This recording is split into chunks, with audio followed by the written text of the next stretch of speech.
everyone. Welcome to the last chapter of this book called Paddington at Work. And this is chapter 7 and it's called Paddington Steps Out. Mrs. Brown looked out of the car window. "If you want my opinion," she said, lowering her voice so that the occupants of the back seat, and one occupant in particular, shouldn't hear, "bringing Paddington with us is asking for trouble. You know what happened when he went to Jonathan's school." "That wasn't exactly a disaster," said Mr. Brown mildly. "If I remember rightly, he saved the day. If it hadn't been for him, the old boys would never have won their cricket match." "Playing in a cricket match isn't the same as watching ballet," replied Mrs. Brown. "He'll never sit quietly through a whole afternoon of it. Something's bound to happen." She gave a sigh. Ever since Paddington had taken part in an epic cricket match at Jonathan's school, Judy had been clamouring for him to visit her school in turn, and Mrs. Brown knew that she was fighting a losing battle. Having a bear in the family gave both Jonathan and Judy a certain amount of prestige among their fellow pupils, and Judy was anxious to catch up on the lead at present held by her brother. All the same, as they drew nearer and nearer to Judy's school, Mrs. Brown began to look more and more worried. "Good heavens!" exclaimed Mr. Brown suddenly as they turned a corner and passed through some wrought iron gates set into a grey stone wall. He waved his hand towards a seething mass of girls in uniform as he brought the car to a halt. "What's this? Some sort of reception committee?" "What did I tell you?" said Mrs. Brown as the familiar figure of Judy detached itself from the crowd and came forward to greet them. "It's started already." "Nonsense," said Mr. Brown. All the same, he cast some anxious glances towards the paintwork on his car as he helped the others out and exchanged greetings with his daughter. Paddington, as he clambered out of the back seat, looked even more surprised as he stood blinking in the strong sunlight, listening to the cheers, and he raised his hat several times in response to the cries. "Come along, Paddington," said Judy, grabbing his paw. "You've lots of people to meet, and we've got to pay a visit to the tuck shop. I told Mrs. Beadle, the lady in charge, all about you, and she's laid on some special marmalade sandwiches."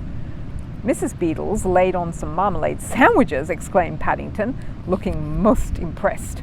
Although he was very keen on anything to do with marmalade, and had several times sat on a sandwich by mistake, he'd never met anyone who'd actually done it on purpose before, particularly someone in charge of a tuck shop. However, before he had time to inquire into the matter, the throng of girls closed in behind him, and he felt himself being propelled gently but firmly in the direction of a small building which stood to one side of the quadrangle in front of the main block. As the milling crowd of figures disappeared through the door of the tuck shop, Mrs. Brown looked towards a large, brightly coloured poster on a board near the main gate. "I thought this Russian dancer they're having down here, Sergei Oblomov, was supposed to be the guest of honour," she remarked. "I don't think he'll like it if he turns up and there's no one here. I'm sure all these girls were meant for him, not Paddington." "Talk of the devil," said Mr. Brown, as a large, important-looking black car swept in through the gates and came to a halt a few yards away. "I have a feeling this is him." Pretending to study the scenery, the Browns nevertheless watched with interest as the door of the car opened and a tall figure dressed in a black cloak alighted and stood for a moment with one hand in the air, looking expectantly all around. "Crikey," said Jonathan a few moments later, as the sound of a door being slammed echoed round the quadrangle and the car swept past them in a cloud of dust towards the school building. He didn't look like he was in a very good mood. "Black as ink," agreed Mr. Brown. "It wasn't exactly what you might call a good entrance, not so much as a pigeon cooed." "I don't suppose you'd like it," said Mrs. Brown, "if you were a famous dancer and you had your thunder stolen by a bear, especially one stuffing himself with marmalade sandwiches in a school tuck shop." "He doesn't know it's a bear," reasoned Mr. Brown. "He's never even met Paddington." "No," said Mrs. Brown decidedly as they made their way towards the school building, "he hasn't. And if I have my way, he's not going to either." She cast some anxious glances in the direction of the tuck shop as they passed by. Several times the ominous sound of cheering had come from the open windows, and one or two of them had been decidedly loud, rather as if things were getting out of control. All the same, as they seated themselves in the school hall some while later, even Mrs. Brown found it hard to fault Paddington's appearance. Admittedly, there were still one or two traces of marmalade on his whiskers, and his fur had lost some of its smooth sheen, but all in all he looked unusually well behaved as he settled himself at the end of the row by the gangway and examined his programme with interest.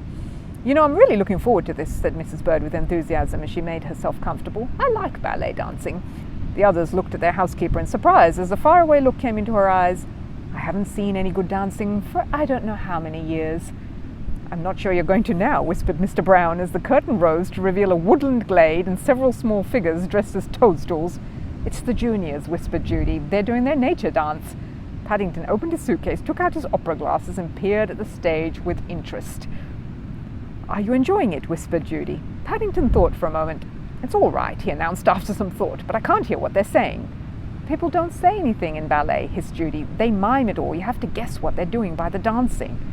Paddington sank back into his seat. Although he didn't want to hurt Judy's feelings by saying so, he didn't think much of ballet at all. As far as he could see, it was just a lot of people running after each other on the stage. And apart from not saying anything, which made it all rather difficult to follow, he began to wonder why they didn't get tall dancers in the first place, as some of the older girls in particular seemed to spend most of the time standing on their toes. However, he was a polite bear, and he applauded dutifully at the end of each item. "I must say, that swan took a long time to die," said Mr. Brown, as the lights went up long last to herald the interval. "I thought she was never going to get it over with." "I like the flying ballet," said Mrs. Brown amid general agreement. "I thought that was very well done." "I'd like to go up in the air on a wire like that," said Jonathan. "I bet it's super." Judy handed Paddington her program. "It's the famous Russian dancer next," she said. "Look, there's his picture." Paddington peered at the program with interest. "Serge Oblomov," he exclaimed in surprise. "It's not Serge," said Judy. "It's pronounced Sergei." "Sir Guy Oblomov," repeated Paddington, looking most impressed as he studied the picture. "I don't think I've ever seen a lord doing a ballet dance before." "He isn't a lord, he's Judy gave a sigh as she sought for the right words. Sometimes explaining things to Paddington became complicated, out of all proportion. "Well, whatever he is," said Mrs. Bird, coming to her rescue, "I'm really looking forward to it. It's a great treat." "Oh, crikey!" exclaimed Judy suddenly as a girl from the row behind whispered something in her ear. "I'm not sure he's going to appear after all. They're having some trouble backstage." "What?" exclaimed Paddington hotly. "Sir Guy Oblomov's not going to appear?" "Oh dear," said Mrs. Bird. "How very disappointing." Paddington stared at the drawn curtains on the stage, hardly able to believe his ears, as everyone began talking at once. Judy's words had reached several other people nearby, and soon a buzz of excitement went round the hall. "It's something to do with no one being at the gates to meet him," explained the girl in the seat behind. "He's a bit temperamental, and it upset him rather." Mr. and Mrs. Brown exchanged glances. "I told you so, Henry," said Mrs. Brown. "I said if we brought Paddington, something would happen." "Well, you can't really blame poor old Paddington for this," replied Mr. Brown indignantly. "It's not his fault if everyone wanted to meet him instead of some blessed ballet dancer chap. After all," Mr. Brown suddenly broke off in mid-sentence. "That's funny," he said as he looked around the aisle. "Talking of Paddington, where's he got to?" "He was here a second ago," said Judy, looking all around. "Look!" cried Jonathan, pointing down the aisle. "There he is!" The Browns followed the direction of Jonathan's arm and were just in time to see a small figure disappear through a door at the side of the stage. From where they were sitting, it wasn't possible to see the expression on Paddington's face, but there was a determined slant to his hat and a look about his duffel coat which seemed to bode ill for anyone who got in his way. "Don't you think you'd better go after him, Judy?" said Mrs. Brown anxiously. "Too late!" groaned Judy. "Did you see who was behind the door?" "Miss Grimshaw!" Judy sank lower and lower into her seat as she contemplated the awful prospect of Paddington coming face to face with her head teacher. Although, had she but known, Miss Grimshaw, weighed down by all the worries backstage, seemed almost glad to find someone from outside the school she could talk to. "Are you Russian?" she asked hopefully after Paddington had introduced himself. "Well, I am in a bit of a hurry," admitted Paddington, raising his head politely. "I've come to see Sir Guy." Miss Grimshaw looked at him suspiciously. "I said Russian," she explained, "not rushing. And I'm not at all sure Mr. Oblomov will see you. I was hoping you might be Russian so that you could talk to him in his own language and make him feel more at home. But if you're not, I'd rather you didn't." "Mrs. Bird's very upset," replied Paddington. "I'm sure she is," said Miss Grimshaw. "I'm upset. We're all upset. Mr. Oblomov's upset. Deirdre Shaw's upset." "Deirdre Shaw?" echoed Paddington, looking most surprised. "She was supposed to partner Mr. Oblomov in the pas de deux," explained Miss Grimshaw. "Then, when Mr. Oblomov said he wouldn't dance, she ran off to her dormitory in tears, and no one's seen her since." While Miss Grimshaw was speaking, a nearby door opened and a tall, imposing figure in black tights emerged. "I have changed my mind," announced Mr. Oblomov, waving his hand imperiously as he did a series of knee-bending exercises. "I will not disappoint my public. First, I will dance my famous solo from the Swan Lake. Then I will perform the pas de deux. I trust everything is ready, no?" No, exclaimed Miss Grimshaw. I mean, that is to say, yes, I'm sure it will be. Miss Grimshaw's usual icy calm seemed to have deserted her for once as Sergei Oblomov strode past, heading for the stage.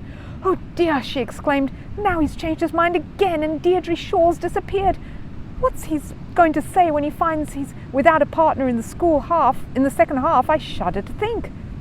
As the school orchestra started up and the curtain rose to a tremendous round of applause, Miss Grimshaw rushed off, wringing her hands, leaving Paddington staring with a very thoughtful expression on his face, indeed, in the direction of the open door leading to Sergei Oblomov's dressing room. It was an expression that the Browns, had they been there, would have recognized immediately, but fortunately for their peace of mind, they, like practically everyone else in the school, had their attention riveted to the stage. Even Mr. Brown sat up in his seat and clapped as loudly as everyone as Sergei Oblomov executed one perfect pirouette after another, spinning round and round so fast it left the audience breathless. And when he followed this with a series of breathtaking arabesques, everyone gasped with admiration, and the rafters of the hall fairly shook with the ovation which greeted the end of this item. As the applause died away and Sergei Oblomov stood for a moment motionless in the beam from a single spotlight, Mrs. Bird gave a quick glance at her program. It's the pas de deux now, she whispered. Golly, I hope they've found Deirdre Shaw, said Judy in a low voice as the music started up. It's going to be an awful row if they haven't. It's all right, said Mr. Brown. I think I can see someone lurking at the side of the stage. Judy followed the direction of Mr. Brown's gaze and then jumped up from her seat in alarm. Crikey, she exclaimed. That's not Deirdre Shaw. That's Paddington, exclaimed the rest of the family, joining her in a chorus as the shadowy figure moved onto the stage and into the light. Mercy me, cried Mrs. Bird. What on earth is that pair up to now? Her words were lost in the gasp of astonishment, which went up all around them as Paddington advanced towards the centre of the stage, placed his suitcase carefully in the front of the footlights, and then raised his hat politely to the several members of the audience in the front row, who began half-heartedly to applaud. Oh dear, I wish he wouldn't wear that old hat, said Mrs. Brown. And what on earth's he got on his legs? Asked Mrs. Bird. Looks like some kind of sacking to me, said Mr. Brown. They're not sacks, said Judy. They're tights. Tights, echoed Mr. Brown. They don't look very tight to me. They look as if they're going to come down any moment. The Browns watched in horror as Paddington, having ventured one bow too many, hurriedly replaced his hat and grabbed hold of the roll of material which hung around his waist in large folds. Now, the first time since he'd decided to lend a paw with the ballet, he was beginning to wish he'd resisted the temptation to use the pair of tights which he'd found hanging on the back of Mr. Oblomov's dressing room door.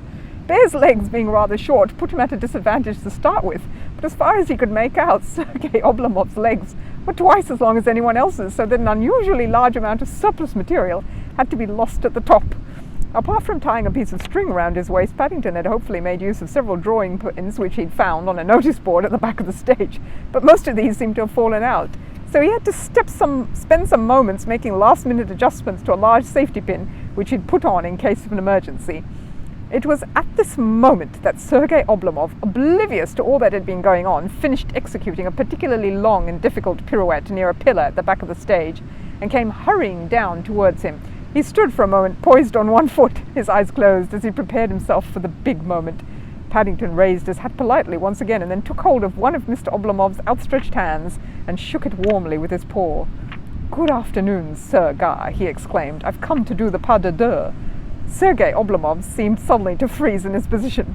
For a moment, briefly, in fact, he seemed almost to have turned into stone, and Paddington looked at him rather anxiously. But then several things happened to him in quick succession. First, he opened his eyes, then he closed them, and a shiver passed through his body, starting at his toes and travelling up to his head, almost as if he had been shot. Then he opened his eyes again and stared distastefully at his hand. It was warm under the lights, and some kind of sticky substance seemed to have transferred itself from Paddington's paw. It's all right, Sir Guy, explained Paddington, wiping his paw hastily on one of the folds in his tights. It's only marmalade. I forgot to wash it off when I came out of the tuck shop. If Mr. Oblomov knew what marmalade was, or, for that matter, if he'd ever heard of a tuck shop, he gave no sign. A shiver again seemed to pass through his body, and as the music reached a crescendo, he closed his eyes and with a supreme effort prepared himself once more for the pas de deux. Feeling very pleased that things seemed to have turned out all right in the end, Paddington took hold of Sir Oblomov's outstretched hand and bent down to pick up his suitcase. The next moment it felt as if he was in the centre of an earthquake or tornado, and a barrage of thunderbolts all rolled into one. First it seemed as if his arm had been torn out of its socket. Then he felt himself spinning round and round like a top. Finally he landed, still spinning, in a heap on the floor of the stage, some distance away from Mr. Oblomov. For a moment he lay where he was, gasping for breath, and then he struggled to his feet just in time to see a vague figure in tights heading towards him through the glare of the footlights. As he focused on the scene, Paddington noticed a nasty-looking gleam in Sergei Oblomov's eyes, which he didn't like the look of at all, and so he hurriedly sat down again. Mr. Oblomov came to a halt and stared down at the figure on the floor. "I cannot go on," he exclaimed gloomily. "For one thing, you have too much shortness, and for the second thing, your entrechats, they are not clean." "My entrechats are not clean?" exclaimed Paddington hotly. "But I had a bath last night." "I do not mean they are dirty," hissed Mr. Oblomov. "I mean they should be clean, snappy, like so." Without further ado, he threw himself into the air, beat his legs together, crossed them in time to the music, and then uncrossed them again as he landed gracefully on one foot, facing the audience. Paddington looked rather doubtful as the applause rang through the hall. "It's a bit difficult when you've only got paws, Sir Guy," he explained, "but I'll have to try." Closing his eyes, as he'd seen Mr. Oblomov do, Paddington jumped into the air, made a half-hearted attempt to cross his legs, and then, as his tights began to slip, landed rather heavily on the stage. And as he did so, to everyone's surprise, he suddenly shot up into the air again, his legs crossing and uncrossing almost as if he'd been fired from a cannon. "Good gracious!" everyone exclaimed, someone near the Browns. "That young bear's done a triple!" "A sixer!" contradicted another elderly gentleman knowledgeably, as Paddington landed and then shot up in the air again with a loud cry. "Bravo!" he called, trying to make himself heard above the applause. Even Sergei Oblomov began to look impressed as Paddington executed several more entrechats, each one higher and more complicated than the one before. Then, to show he wasn't beaten, he himself gave a tremendous leap into the air, changed his legs over, beat them together, changed them back again, beat them together once more, and then, to a roar from the audience, crossed them once again before landing. Paddington, who had been spending the last few seconds sitting on the stage peering at one of his paws, jumped up with a loud cry, which echoed round the rafters as Sergei Oblomov landed heavily on his other paw. If the applause for Sergei Oblomov's entrechat had been loud, it was nothing compared to that which greeted Paddington, as he shot up into the air once more, waving his paws wildly to and fro, crossing and uncrossing them and bringing them together before he landed and then catapulted up again, almost out of sight. This time Sergei Oblomov himself had to acknowledge he'd met his match, and with a graceful bow which brought murmurs of approval from the audience, he stood back and joined in the applause as the music finally came to an end, and with Paddington's leaps growing higher and wilder with every passing second, the curtain came down. "Well," said Mr. Brown as the applause finally subsided, "it may not have been the best ballet I've ever seen, but it was certainly the most exciting. Haven't seen anything like it since the Cossacks," agreed the elderly gentleman nearby. "5 grand royales in a row." Thoroughly surprised by the events of the afternoon, the Browns tried to make their way backstage, but what with the speeches and the crowd of girls who came up to Judy in order to congratulate her on Paddington's performance, it was some while before they were able to force their way through the door at the side of the stage. When they did finally break through, they were even more surprised to find that Paddington had been removed to the school sanatorium for what was called urgent first aid. "Oh dear, I hope he hasn't broken anything," said Mrs. Brown anxiously as they hurried across the quadrangle. "Some of those jumps he did were very high." "More likely to have slipped on a marmalade chunk," said Mrs. Bird darkly as they hurried into the ward. But even Mrs. Bird looked worried when she caught sight of Paddington lying on a bed with his two back paws sticking up in the air, swathed in bandages. "I can't understand it," said Miss Grimshaw as she came forward to greet him. "Both his back paws are full of holes. I really must find Matron and see what she's got to." "Holes!" echoed the Browns. "Holes," said Miss Grimshaw, "quite small ones, almost as if he'd got woodworm. Not that he could have, of course," she added hastily as a groan came from the direction of the bed. "Such a shame after the magnificent performance he gave. I doubt if we shall ever see anything like it again." As Miss Grimshaw hurried off in search of the matron, Mrs. Bird gave a snort. Something about Paddington's leaps on the stage had aroused her suspicions, and now her eagle eyes had spotted a number of small shiny objects under the bed that so far no one else had seen. "Bears who try to pin their tights up with drawing pins," she said sternly, "mustn't be surprised when they fall out. And," she added, "they mustn't be disappointed if they step on them into the bargain and have to stay in hospital and miss the special marmalade pudding that's waiting for them at home." Paddington sat up in bed. "I think perhaps they're getting better now," he said hastily. Being an invalid with everyone fussing around was rather nice. On the other hand, marmalade pudding, particularly Mrs. Bird's marmalade pudding, was even nicer. But it's no good if you want to carry on dancing, warned Mrs. Bird, as he clambered out of bed and tested his paws on the floor. It's much too rich and heavy. In fact, I'm not sure that you oughtn't to go on a diet. But Mrs. Bird's words fell on empty air as Paddington disappeared through the door in the direction of the car with remarkable haste for one who'd only just risen from a sickbed. Perhaps it's as well, said Mr. Brown gravely as the others followed. I can't really picture Paddington embarking on a career as a ballet dancer. All those exercises, agreed Mrs. Brown with a shudder. And those tights, said Judy. And all that leaping about, added Mrs. Bird. If you ask me, it's much better to be simply a bear who likes his marmalade. Especially, said Jonathan amid general agreement, if you happen to be a bear called Paddington.